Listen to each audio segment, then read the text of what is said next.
On 1st February 2024, NAFDAC moved to shut down the production lines of industries manufacturing spirits in Sachet. The workers of these companies, led by their unions, protested heavily this move.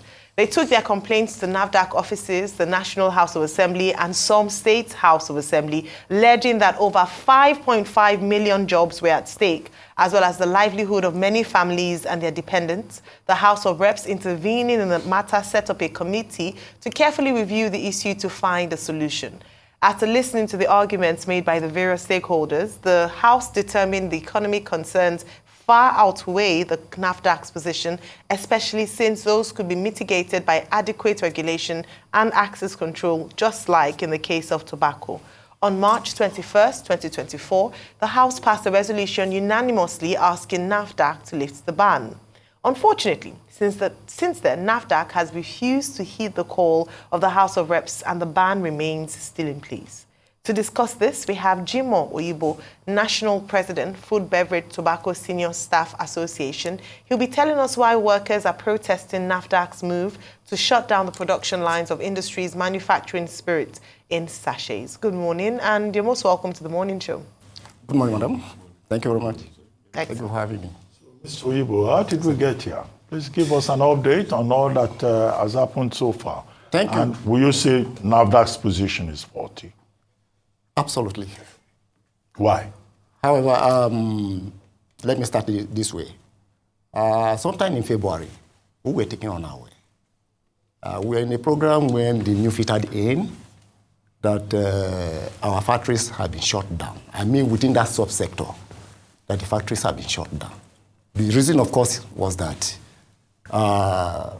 NAFDAC, the Director General of NAFDAC, Madam Adeyeye, shut down on the premise that the small pack sizes are easily accessible by children. So for that reason, you have to shut the business down. And there was also this belief that there was an agreement sometime in 2018, okay, which they agreed, that is both NAFDAC and the producers, to say they would terminate the production of those pack sizes by 2024. And so, based on that, she has to shut the companies based on the agreement. But of course, we were not part of that agreement anyway. But I also feel that if in the course of hunting expedition, trumpet was applied, when the key was to be shared, you also applied the trumpet. Okay? If that was the agreement made, it is also morally justified that the stakeholders should be summoned to say, oh, this is exactly what we agreed in 2018. And now we are going to implement what we agreed. But that did not happen. And so she just shut down the companies, and before you know it, our members have been laid off. And that leads me to ask you further. So you talked about how, the impact on your members being laid off. But yes, what has the impact been on industries as well? Beyond your members, the ban has been in effect. What has been the impact? The impact is massive. First, the industry, both foreign and indigenous investors, have pumped in billions of naira in that sector. So what it also means that by banning those companies, those investment has gone down the drain. That is one. On our members, of course, the essence of you employing a nanny is to take care of the child. If the child dies, nanny will have to leave. That is exactly. So if the companies are down, our members have no reason to still continue their job. In this time of the economy where, let us say, she is saying she's protecting the children, fine, and you are taking their parents out of job. What it also means is that they won't have the wherewithal to take care of their children. And the children will be vulnerable to the ills in the society. So what you are trying to even protect is not being protected in the first place, because the family will have nothing to take care of the children. And before you know it, they are there in the street. Okay, so why do you think NAFDAC has refused to shift position despite the intervention of the House of Representatives? And is there anything you guys have also done as regards this, apart from this media round now, to make them shift position? Yeah, I think I'm looking at somebody who claims to be more Nigerian than Nigerians. Who is this person? I mean the DG. If Has she made that claim anywhere? yes, If more Nigerian than other Nigerians. that is where I feel. Where did she make that claim? Yes, I said no. She didn't make that claim. I am saying so. Okay. What I'm saying is that if we take the wisdom of the 360 House members to give an instruction to say leave the ban through a memo, this is the document, to leave this ban, and you still insist. It's like somebody sitting on a live coal, okay? And people now see the danger in it to say, get out of the live coal. What they are sitting upon is a live coal, and the person still continue to sit on it. What it means, therefore, is there's something that that person is protecting.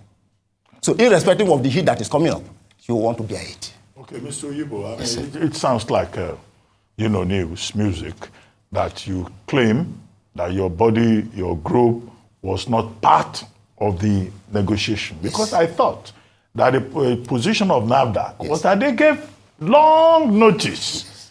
And they said it was based on agreement with the groups in the union and beverages industry. Okay, now that this is the situation, what do the unions want to do? NAFDAC is the regulator. The regulator has said, this is our position, and we consulted. So what options are left to you? Look, when such decisions was taken, of course, nothing is cast on concrete. Okay?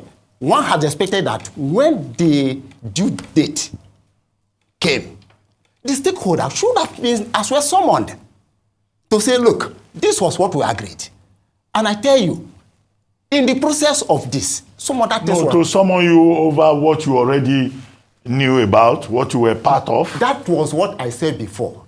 If in the course of hunting expedition, trumpet was applied, in the time when the key is to be shared, trumpet should also be applied.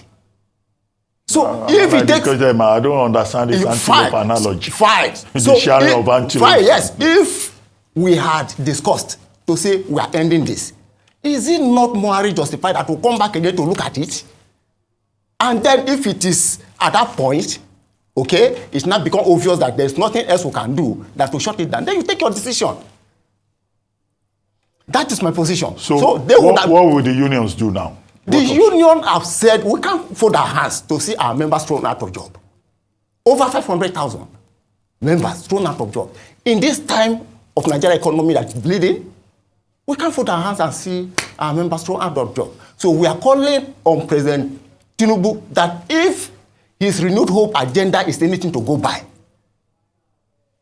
the Director General of NAFDAC should be called to order. Okay. She should be called to order. If truly his renewed hope agenda is anything to go by.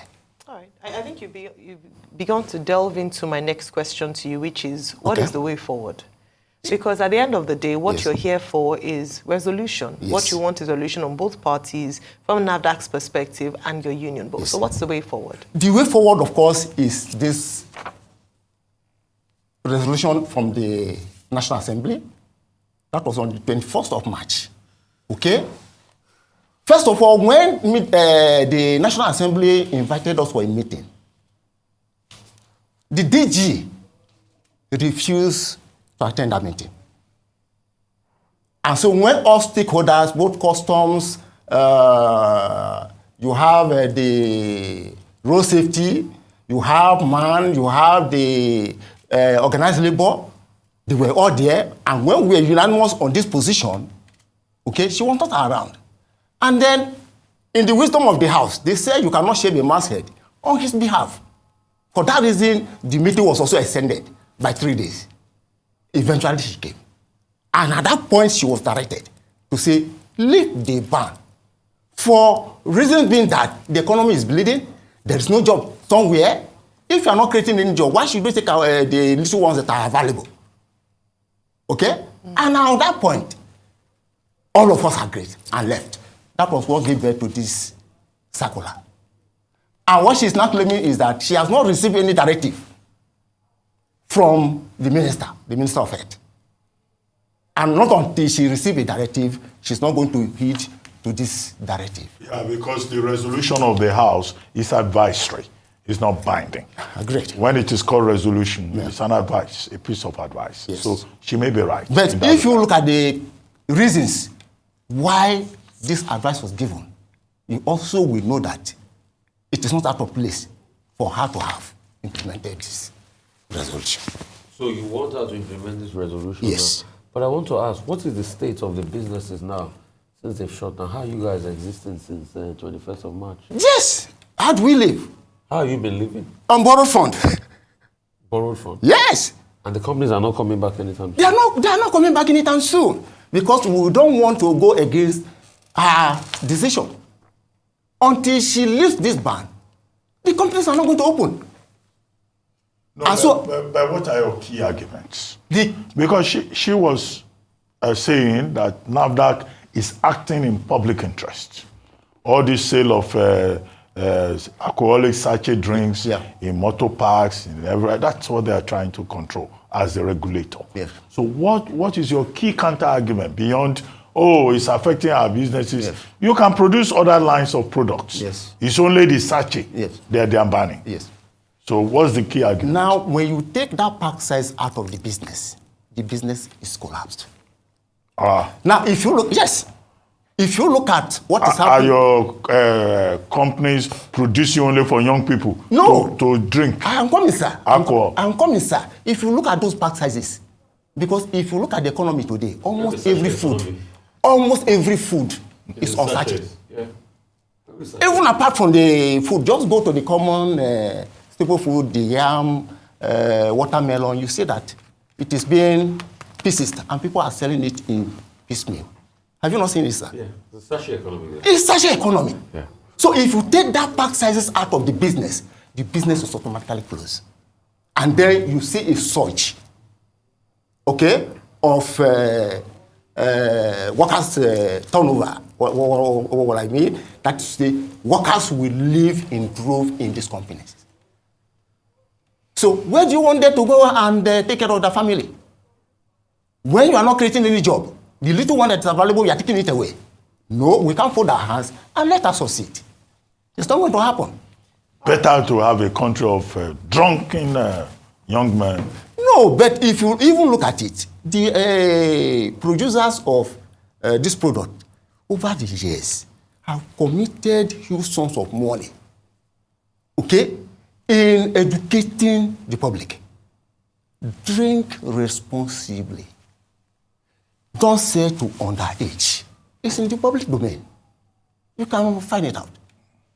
They have spent billions of naira in doing this.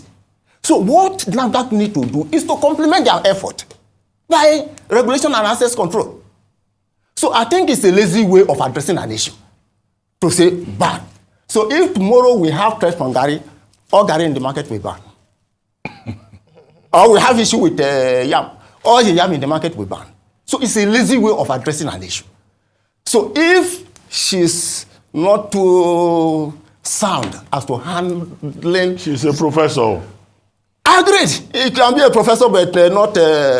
if somebody who in recent times was telling one particular company to say they should go and reformulate their product, bitters, from the 35% volume of alcohol to 15%. Is that a professor? Go and look at the world standard. You can't discredit her. No, global standard. No, you shouldn't do Look, that. what I'm saying. Disagree with her, but Yes, don't I discredit disagree. her. I disagree. I think it's best you take that Yes, back. Please what take I'm- that back. Just take that back. She's not, what kind of That she's not. Take that back. What- You can disagree with let her. me Say you disagree with her on the Let formulation. me finish my statement. When I finish my statement, then I'll come to that. Now, if you look at these alcohol-based products, they are in range. When you look at the gin, you look at rum, you look at schnapps, you look at bitters, they have their international, standard of alcohol volume. Okay? You can't take it down to 16 or 15, unless you are talking of this wine. Okay? All the sour wine, red wine, those ones are within the range of 7 to 15. Okay? If you go to gin, 40 to 45. If you go to rum, it should be 43 As we to wrap 50. up, as we wrap up, Yes, the NAFDAC DG is a sound woman, but you disagree with her ideas, isn't it? definitely. I disagree. Thank you so I much. disagree. Knowledgeable about alcoholic drinks. Do you drink? I'm from Niger Delta. Meaning what? Meaning what? What does that mean? But that's You dey drink, oh? From Niger Delta. Let me just tell you the story. No, Let me just tell you the story. When we were growing younger, Yes. okay, do you drink, yes or no? In Niger Delta, No yes or no? answer. I do taste, but I don't drink. Good. All right, I think that's okay. we're going Thank to you rest very it. much, Yeah. Mr. Oyibo. Thank you.